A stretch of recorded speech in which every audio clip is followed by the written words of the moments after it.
সম্মানিত দর্শক, স্বরাষ্ট্রমন্ত্রী জনাব সালাউদ্দিন আহমেদ বলেন ভালো, দেখতে ভালো, আর সময়টা তার। এই সময়টিতে বাংলাদেশে জনাব সালাউদ্দিন সাহেবের মতো এরকম আকর্ষণীয় ব্যক্তিত্ব, পুরুষ আর দ্বিতীয় জন নেই। পুরো সরকারের মধ্যে তার যে আলোকবর্তিকা, জাস্ট লাইক এ হ্যাজাক লাইট। বাকি সবাই মোমবাতি বা কেরোসিনের প্রদীপ, কিন্তু যেখানে সালাউদ্দিন সাহেব যান সঙ্গে সঙ্গে সেখানে হ্যাজাক লাইট জ্বলে ওঠে। হ্যাজাক লাইটের আধুনিক সংস্করণ হয়তো ফ্ল্যাড লাইট, কিন্তু আমরা যারা সেই ৭০-এর দশকে বা ৬০-এর দশকে যাদের জীবন শুরু, আমাদের কাছে এখনও মানে মোমবাতি, তারপরে ওই সলতে দিয়ে ছোট দাদা, দাদি, মা, খালা তারা ওই নবজাতকের পাশে মানে সলতে দিয়ে এক ধরনের পিন আলো জ্বলিয়ে রাখত ছোট বাচ্চা হলে। সারা সেটা জ্বলতো, সেটা সরিষার তেল দিয়ে এটা জ্বালানো থাকতো। এর কারণ হলো যে প্রায় বেশিরভাগ বাড়িতে মাটির ঘর ছিল। সেই মাটির ঘর মানে খোদাই করে শিয়াল ঘরের মধ্যে ঢুকে যেত। তারপরে ইঁদুর, তারপরে আরও জিনিসগুলো রয়েছে যেটুকুলোকে বলা হয় কি যেন ভাইতে বলা হয় আমাদের দেশে।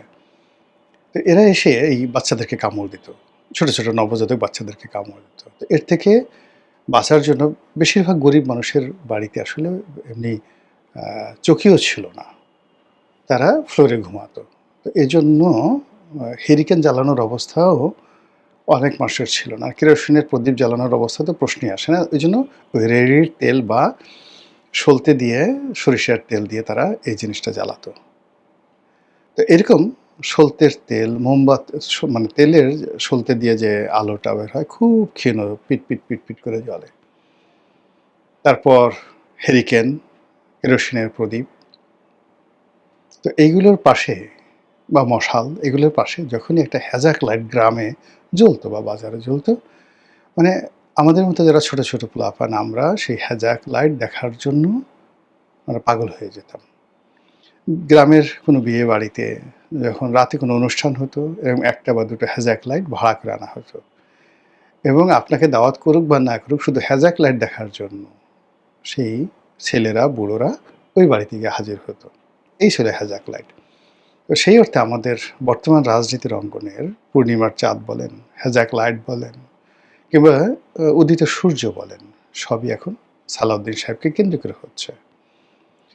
তাকে সবাই ডিফ্যাক্টো প্রধানমন্ত্রী বলছেন, আর অনেক কিছু। এখন এই সালাউদ্দিন সাহেব সম্প্রতি আওয়ামী লীগকে নিয়ে একটি অতি মূল্যবান কথা বলেছেন, খুবই গুরুত্বপূর্ণ। আর তার সেই গুরুত্বপূর্ণ বক্তব্যটি হলো যে দিল্লিতে আওয়ামী লীগের দাফন হয়ে গেছে, আওয়ামী লীগ আর ফিরে আসবে না, নো মোর আওয়ামী লীগ। কাজেই আওয়ামী লীগকে নিয়ে কোনো আলোচনা নেই। দাফন অর্থ কি? দাফন অর্থ মানে সমাধিস্থ করা। হিন্দু মতে চিতায় জ্বালিয়ে দেওয়া, মুসলমানদের ধর্মমতে জানাজা পড়ে তারপর কবরস্থ করা, এটিকে বলা হয় দাফন।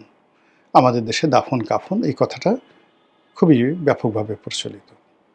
আপনি যদি মুসলমান হন তাহলে দাফন কাফনের আগে আপনাকে কতগুলো আনুষ্ঠানিকতা করতে হবে। এক নম্বর হলো আপনাকে মরতে হবে, ইউ হ্যাভ টু ডাই, আপনাকে মরতে হবে। ২ নম্বর হলো যে মরার পরে মুসলমান ধর্ম অনুযায়ী আপনাকে গোসল করাতে হবে, পাক পবিত্র করতে হবে, আতর ঠাতর মাখাতে হবে। ৩ নম্বর হলো আপনার জানাজা হবে। ও ও আপনাকে গোসল করার পর আপনাকে কাফন পরানো হবে, কাফনের কাপড় পরানো হবে। তারপর জানাজা হবে, জানাজার পরে আপনাকে কবরে যখন রাখা হবে ওটাকে বলা হয় দাফন। এখন সালাউদ্দিন সাহেব যে বক্তব্য দিয়েছেন সেই বক্তব্য অনুযায়ী আওয়ামী লীগের দাফন হয়ে গেছে, কবর হয়ে গেছে কোথায়? দিল্লিতে।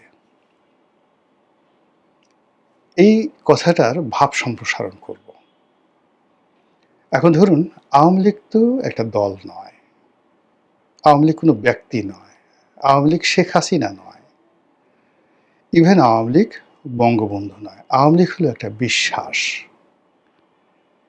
এ বিলিভ, যেটা এদেশের ৬ কোটি মানুষ মস্তিষ্কে এবং মনে ধারণ করেন। তাহলে মস্তিষ্ক যদি ৬ কোটি হয় আর মনও ৬ কোটি, তাহলে ১২ কোটি। এই ১২ কোটি মানে ৬ কোটি মন আর ৬ কোটি মস্তিষ্ক কবে মরল? তারপরে কে তাদেরকে মারল? একসাথে কিভাবে মরল? এদের কি ডায়রিয়া হয়েছে? এদের কি যাকে বলা হয় পোলা ওঠা হয়েছে? গুটি বসন্ত হয়েছে? করোনা হয়েছে? এদের কি চিকেন পক্স, যেটাকে আমরা গুটি বসন্ত বলি, সেটার চাইতেও গুরুত্বপূর্ণ আরেকটা গুরুত্বপূর্ণ ঠিক বলে বিধ্বংসী, সেটা হলো একটা সময় যেটা গ্রামের পর গ্রাম হচ্ছে হার্ট ছিদ্র হয়ে যেত, একটা অসুখ। সেই অসুখটা এখন আর নাই। তো সেই অসুখটা হলো কিনা, সেই মহামারী অসুখটা হলো কিনা, তাহলে এই জিনিসটা মানে মরল কী করে? Number one. অর্থাৎ যদি আপনি আদর্শ এবং যাকে বলে একটা চিন্তা ধরেন, বিশ্বাস ধরেন। ২ নম্বর হলো যে এই আওয়ামী লীগের যে বিশ্বাস এবং যে আদর্শ এবং যে নীতি, সেটা জয় বাংলা হোক, তারপরে জয় বঙ্গবন্ধু হোক, শেখ হাসিনা হোক, বাংলাদেশি মানে বাঙালি জাতীয়তাবাদ হোক, ধর্মনিরপেক্ষতা হোক, মুক্তিযুদ্ধ হোক, মানে এই যে তার যে অনেকগুলো ন্যারেটিভ রয়েছে, আদর্শ রয়েছে। প্রথমত আওয়ামী লীগ এটা বিশ্বাস, মানে আওয়ামী লীগ নাম শুনলে, নৌকার কথা দেখলেই মানুষের মনের মধ্যে একটা নাচন তৈরি হয়ে যায়, মস্তিষ্কের নাচন তৈরি হয়ে যায়। এটা একটা পার্ট। সেকেন্ড হলো এটা মরল কী করে, this is my question. Second হলো এটার যে আদর্শ, আদর্শের কতগুলো যাকে বলা হয় নাম্বার আছে। বললাম যে এটা যেমন মুক্তিযুদ্ধের আদর্শ, জাতীয়তাবাদের আদর্শ, রাজনৈতিক আদর্শ, তারা গরিব মানুষের রাজনীতি করে, মেহনতি মানুষের রাজনীতি করে, প্রান্তিক জনগোষ্ঠীর মানুষ করে। এখন আপনি বাংলাদেশের ধরেন যত রিক্সাওয়ালা আছে, 90% রিক্সাওয়ালা আওয়ামী লীগ করে। যত মজুর আছে, মোটে আছে, মেথর আছে, নাফিত আছে, ধোপা আছে, 90% আওয়ামী লীগ করে। এদেশের যত দলিত সম্প্রদায় রয়েছে, উপজাতীয় সম্প্রদায় রয়েছে, 90% আওয়ামী লীগ করে। হিন্দু সম্প্রদায় 90% আওয়ামী লীগ করে। তা এই মানুষগুলো তারা কোনো আদর্শ বুঝে না, এটা তারা বিশ্বাসে লালিত হয়। আর এদেশের কবি, সাহিত্যিক, শিল্পী থেকে শুরু করে বড় বড় ব্যবসায়ী, এখন সবাই বেশিরভাগ মানুষ আওয়ামী লীগ করে। তো এদের যে অ্যাক্টিভিটি, এদের যে কর্মকাণ্ড আদর্শের ভিত্তিতে, তার কি মরণ হয়েছে? এরা কি এখন জয় বাংলা আন্দোলিত হয় না? এরা কি এখন ৩২ নম্বরে যেতে চায় না? এরা কি শেখ হাসিনার কথা শুনে রোদন করে না? এরা কি সকাল বিকেল খোঁজ নেয় না আওয়ামী লীগ আবার কবে আসবে? এখানে মরণ হলো কোন জায়গাতে আপনি একটু বলেন। ৩ নম্বর হলো আওয়ামী লীগ তো একটা ইতিহাস। সেই ইতিহাসের ধারাবাহিকতায় ১৯৫৪ সন, সেই ইতিহাসের ধারাবাহিকতা ৫২ থেকে শুরু করেন, ১৯৫২। এবং এই যে ছাত্রলীগ আমরা বলি, ছাত্রলীগ কিন্তু আওয়ামী লীগের চেয়ে পুরনো সংগঠন। তো ছাত্রলীগ শুরু হয়েছে সেই কি বলবো পাকিস্তান জমানা থেকে।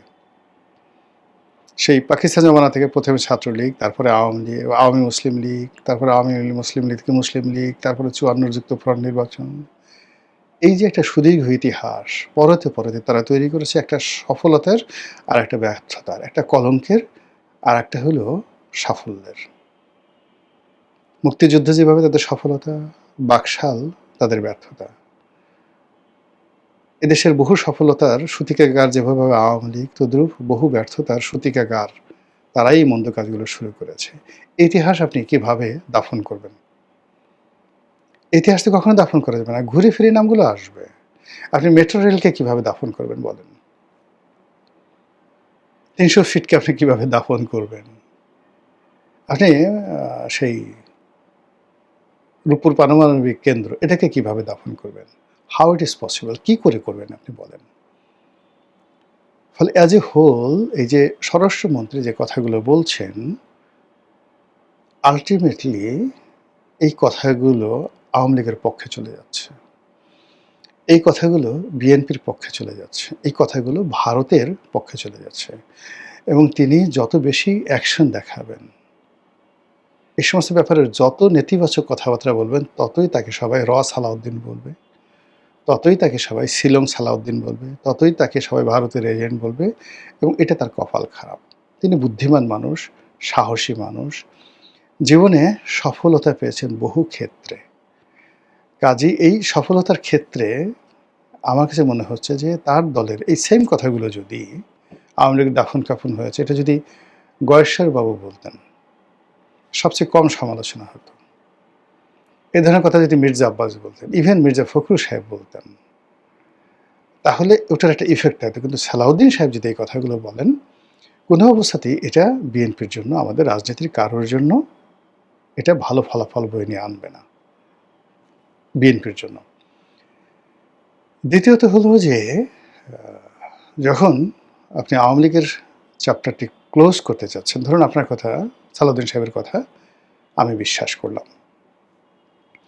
বিশ্বাস করে আওয়ামী লীগকে ভুলে গেলাম যে আওয়ামী লীগ এখানে নো মোর, আমাদের দরকার নেই। এখন আমাদের প্রধান প্রতিদ্বন্দ্বী নাহিদ ইসলাম, শেখ হাসিনার পরিবর্তে নাহিদ ইসলাম। প্রধান প্রতিদ্বন্দ্বী আসিফ মাহমুদ, সজীব ভুঁইয়া, হাসনাত আবদুল্লাহ, সার্জিস আলম এবং প্রধান রাজনৈতিক দল আগামীতে আমাদের ফাইট করতে হবে এনসিপির সঙ্গে এবং এনসিপি আগামীতে সরকার গঠন করবে। এটা অপশন। আওয়ামী লীগ থাকা মানেই তো বিপ্লবের শক্তি হিসেবে ১ নম্বরে চলে আসবে এনসিপি। আচ্ছা, দ্বিতীয় যে শক্তি সেটা আসবে কারা? জামাত। তো জামাত দ্বিতীয় শক্তি। জামাতকে আমরা প্রথম শক্তি আমি এখানে বললাম না। এর কারণ হলো যে আজকে যে বিষয়টি নিয়ে সবাই টানাটানি করছে। টানাটানি করছে বিপ্লব নিয়ে, জুলাই আগস্ট বিপ্লব নিয়ে। বিএনপি টানাটানি করছে, জামাত টানাটানি করছে। কিন্তু সবাই জানে যে এটা এনসিপির সম্পত্তি। তো কাজেই এই বিপ্লবটি যদি সফল হয়, আওয়ামী লীগ যদি আসলে কবরে চলে যায়, তাহলে এই বিপ্লবের ফলে তো চলে গেল। বিএনপি বা জামাত তো আসলে আওয়ামী লীগের একটা পশম স্পর্শ করতে পারেনি। সালাউদ্দিন সাহেব থেকে শুরু করে অন্যান্য যে সমস্ত লোক বড় বড় কথাবার্তা বলছেন, তারা তো আওয়ামী লীগের জমানায় একটা উফ শব্দ করতে পারেননি। আমি এই জমানাতে যে কজন লোক খুব স্ট্রেট ফরওয়ার্ড হইতে কথাবার্তা বলছেন, বয়সে ছোট কিন্তু নির্ভেজাল কথাবার্তা বলছেন, আমজনতা পার্টির সভাপতি জনাব তারেক রহমান, যিনি বর্তমান প্রধানমন্ত্রী তারেক রহমান সাহেবের ঘনিষ্ঠ বন্ধু। তাকে বাংলাদেশের দ্বিতীয় তারেক রহমান হিসেবে অভিহিত করা যেতে পারে। তো আমজনতা পার্টির সভাপতি জনাব তারেক রহমান বিভিন্ন টকশোতে গিয়ে যে কথাগুলো বলছেন, এটাই হলো রিয়ালিটি, এটাই হলো বাস্তবতা।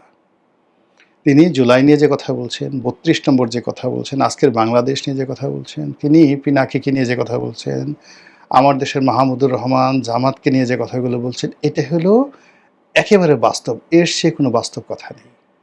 আমার কাছে মনে হয় যে যদি নম্বর দিতে হয়, তাহলে ১ নম্বর বাংলাদেশে এই মুহূর্তে সত্যবাদী হিসেবে, নির্ভীক কথা হিসেবে এবং নির্ভেজাল কথা হিসেবে এই সাম্প্রতিক ২ বছর নিয়ে, এর আগের কথা বাদ, এই ২ বছর নিয়ে যারা সবচেয়ে স্ট্রেট ফরওয়ার্ড ওয়েতে কথাবার্তা বলছে, একদম নিরপেক্ষ, তার মধ্যে জনাব তারেক রহমান প্রধান, মানে আমজনতা পার্টির সভাপতি তারেক রহমান।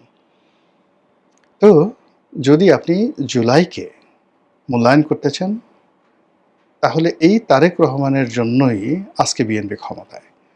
প্রধানমন্ত্রী তারেক রহমান সাহেবের জন্য না। ইভেন তারেক রহমান সাহেব, যিনি আমজনতার সভাপতি, তিনি একটি সাক্ষাৎকারে বলেছেন যে বর্তমান হাসনাত, সার্জিস, অন্যান্য যারা আছেন তারা প্রথমত আন্দোলন থেকে নিজেদেরকে প্রত্যাহার করে নিলেন। তারা ডিজিএফআইয়ের কবলে চলে গেলেন। তারা যেটা বললেন যে এখন যারা আন্দোলন করছে তারা সন্ত্রাসী, আমরা না। তো ওই প্রেক্ষিতে এই আমজনতার সভাপতি জনাব তারেক রহমান, তিনি আন্দোলনের নেতৃত্বে চলে এলেন এবং আস্তে আস্তে সাধারণ মানুষ সম্পৃক্ত হলো। তো এই যে সাধারণ মানুষ যে সম্পৃক্ত হলো, ঠিক সেই সময়টাতে বর্তমান প্রধানমন্ত্রী তারেক রহমান, তিনি এই যে এখন আমরা যাকে দ্বিতীয় তারেক রহমান বলছি, তাকে নিয়মিত ফোন করতেন। তাকে বিভিন্ন রকম উৎসাহ দিতেন, উদ্দীপনা দিতেন এবং কিছু টাকা পয়সাও দিতেন। এবং তারেক রহমান বলছেন যে ১ নম্বর তারেক মানে প্রধানমন্ত্রী তারেক রহমান, উনি ওরকম ৪ লাখ ৫ লাখ টাকা দেননি, আমাকে ২০,০০০ ২৫,০০০ এরকম করে টাকা দিয়েছেন। তো এই যে দেখুন, এখন আপনি যদি সালাউদ্দিন সাহেব এই মুহূর্তে যদি সেই জুলাইকে আপহোল্ড করতে চান, যে এই জুলাই সব কিছু যারা আমাকে ক্ষমতা এনেছে, এই জুলাই সব কিছু যা শেখ হাসিনাকে কবর দিয়েছে, এই জুলাই সব কিছু যা কিনা আওয়ামী লীগের দাফন কাফন সম্মিলিত করেছেন, তাহলে নেক্সট প্রধানমন্ত্রী হবেন বাংলাদেশের আম জনতা দলের প্রধান জনাব তারেক রহমান। বিকল্প তারেক রহমান সাহেবের যে প্রতিদ্বন্দ্বী, তারেক রহমান সাহেব বলছেন যে আমি হলাম অরিজিনাল এই সময়টাতে, যারা এই সবাই যখন আন্দোলন থেকে চলে গেছে, সবাই যখন পিস টার্ন নিয়েছে, তখন আমি প্রথম এই বাঁশের লাঠি হাতে নিয়ে এই স্বাধীনতা ফিরিয়ে আনার জন্য, সার্বভৌমত্ব ফিরিয়ে আনার জন্য, দেশের মালিকানা ফিরিয়ে আনার জন্য সেই রামপুরাতে দাঁড়িয়েছিলাম। এটা সত্য কথা, ইতিহাসে সেগুলো দেখেন। তো তার সেই বিজয়টিকে পরবর্তীতে ডক্টর মোহাম্মদ ইউনূস, হাসনাত, সার্জিস এরা ছিনিয়ে নিয়েছে বলে তারেক রহমান সাহেব অভিযোগ করছেন। মানে তো সেই অভিযোগের ভিত্তিতে এখন বাংলাদেশে একটা পোলারাইজেশন হচ্ছে। দেখেন, আমি কিন্তু কখনো আমজনতা দলের তারেক রহমানকে নিয়ে এত ডিটেলস বলিনি, কিন্তু ব্যাপার হলো যে তিনি এখন মিডিয়ায় হটকেক, তাকে সবাই গ্রহণ করছে। এমনকি সে ৩২ নম্বর ভেঙেছে, বঙ্গভবন ভাঙতে গেছে, সিপিবির অফিস ভাঙতে গেছে, কিন্তু এই কাজগুলো যে তার অন্যায় হয়েছে সে এখন স্বীকার করছে। সে এখন জুলাই যোদ্ধা হিসেবে নিজেকে পরিচয় দিয়ে গর্ব অনুভব করছে না, এই কথাগুলো সে স্বীকার করছে। ফলে সত্যিকার অর্থে জনতা বলতে যা বোঝায়, সাধারণ জনতা বলতে যা বোঝায়, সেটি এখন জনতার দলের সভাপতি তারেক রহমান সেই পর্যায়ে চলে গেছে। এখন আপনি তাকে তারেক বলে আর ঠাট্টা করতে পারবেন না, যেখানে দেশের প্রধানমন্ত্রী লন্ডনে থেকে তাকে নিয়মিত টেলিফোন করতেন। এই যে এখন তো ক্ষমতায় আছে, সে তো অস্বীকার করতে পারবে না। ফোন করে আবার মাত্র ১,০২০ টাকা দিতেন। উনি বলতেন যে উনি আমার দিয়েছে ২০,০০০ টাকা, আর আমি নিজের বিক্রি করা টাকা দিয়ে ৩ লাখ ৪ লাখ টাকা দিয়ে এই আহত লোকদেরকে সাহায্য করেছি। বলেন তাহলে সেই জুলাই বিপ্লবের মূল মাস্টার মাইন্ড কে, সুবিধাভোগী কে? কাজেই এই জুলাইকে কেন্দ্র করে যদি আগামীতে পট পরিবর্তন হয়, নতুন কেউ ক্ষমতা আসে আদার দেন বিএনপি, তাহলে সালাউদ্দিন সাহেবরা আগামীতে যে পরাজিত হবেন, এই জনাব দ্বিতীয় তারেক রহমান অথবা তার অপোনেন্ট যারা আছেন হাসনাত, সার্জিস, নাহিদ, এদের কাছে। এটা হলো রূঢ় বাস্তবতা। তো কাজেই এই যে দাফন কাফন নিয়ে যে কথাবার্তা বলছেন, আমরা অনেক সময় অনেক কথা বলে ফেলি, কিন্তু প্রতিটি কথাকে যদি আপনি এভাবে বিশ্লেষণ করেন, তাহলে আপনি দেখবেন যে এই দাফন কাফনের মাধ্যমে আওয়ামী লীগের উপাখ্যানটাকে শেষ করে দিয়ে এখন জুলাই যারা বিপ্লবী, জুলাই যারা যোদ্ধা, তাদেরকে বিএনপির মুখোমুখি দাঁড় করিয়ে দেওয়া হচ্ছে এবং সংগতি কারণে এরা এম্পাওয়ার্ড হয়ে যাবে। এবং এখন তারা যে ভাষায় কথাবার্তা বলছে, এই কথা আর ১৫ দিন পরে দেখবেন যে সম্পূর্ণ রিভার্স হয়ে গেছে, পাল্টে গেছে। এবং এদের সঙ্গে বহু, এমনকি এই যে জনাব তারেক রহমান আমজনতা দলের সভাপতি, এর সঙ্গে যদি আওয়ামী লীগের লোক, দলে দলে আওয়ামী লীগের লোক যোগদান করে, এর পেছনে যদি সবাই তারেক ভাই জিন্দাবাদ দেয়, এবং এখানে এর যত বেশি বলবে তারেক ভাই জিন্দাবাদ, তারেক ভাই জিন্দাবাদ, আমার নেতা তারেক রহমান, তারেক ভাই, ততই এটা প্রধানমন্ত্রীর জন্য, তারপর স্বরাষ্ট্রমন্ত্রীর জন্য কতটা অস্বস্তিকর হবে, কতটা অবমাননাকর হবে। একবার একটু চিন্তা করেন তো, যে মুখগুলো খুলে গেছে, আপনি তো মুখ বন্ধ করতে পারবেন না, সেই জিনিসগুলো হয়ে গেছে। ফলে এই যে মাদ্দা জিল্লুহুল আলী বলতে যাকে বোঝানো হয়, মানে প্রধানমন্ত্রীর ছায়া যার উপর আছেন স্বরাষ্ট্রমন্ত্রী, তিনি এই যে আওয়ামী লীগ নিয়ে যে সিদ্ধান্তগুলো দিচ্ছেন, এটা রাজনীতিতে কি রসায়ন তৈরি করছে, কি প্রতিক্রিয়া তৈরি করছে। তিনি যে আওয়ামী লীগের দাফনের ব্যবস্থা করছেন, কাফন করা হয়ে গেছে, জানাজা দিয়ে ফেলছেন, এই টোটাল জিনিসগুলো, তাও আবার দিল্লিতে, এটার কি প্রতিক্রিয়া হতে পারে রাজনৈতিক। সেকেন্ড থিং হলো জনগণের মধ্যে কি হতে পারে। মানে বাংলাদেশের ৬ কোটি মানুষ আওয়ামী লীগ করে, তারা হয় এই সময়ের মধ্যে যারা বাংলাদেশে আছেন তারা আওয়ামী লীগ ত্যাগ করেছেন, বিএনপিতে যোগদান করেছেন, অথবা আমজনতা দলে যোগদান করেছেন। কাজেই বাংলাদেশে আওয়ামী লীগ নেই। আর যারা আওয়ামী লীগ ধারণ করেন তারা সবাই দিল্লিতে আছেন, কলকাতাতে আছেন, ভারতের মাটিতে আছেন। কাজেই ওই আওয়ামী লীগ আর ফিরে আসবে না, আওয়ামী লীগের রাজনৈতিকভাবে ওখানে রাজনীতির শেষ। এই তো সরল। কিন্তু ঘটনা কি তাই? ঘটনা তো তা নয়। তা যদি হয় তাহলে 23শে জুন আওয়ামী লীগের যেদিন প্রতিষ্ঠা বার্ষিকী সেদিন সেনাবাহিনী নামালেন কেন? সেদিন আপনার আনসার বাহিনী ছিল না, বিজিবি ছিল না যেটা আপনার অধীন, বা পুলিশ বাহিনী ছিল না, তো তাদেরকে বাদ দিয়ে কেন আপনি সেনাবাহিনী নামালেন? এবং এখন আজকের এই সময়টা পর্যন্ত এখনও সেনাবাহিনী আপনি মাঠে রেখেছেন এই জুলাই মাসে। আপনি এই 15ই আগস্টকে নিয়ে আপনার কি ভয় হচ্ছে না এখন? আপনার যদি ভয় হয় তাহলে তো সে মরল না, সে তো মরেনি। আওয়ামী লীগ তো মরেনি, দাফন কাফন তো প্রশ্নই আসে না।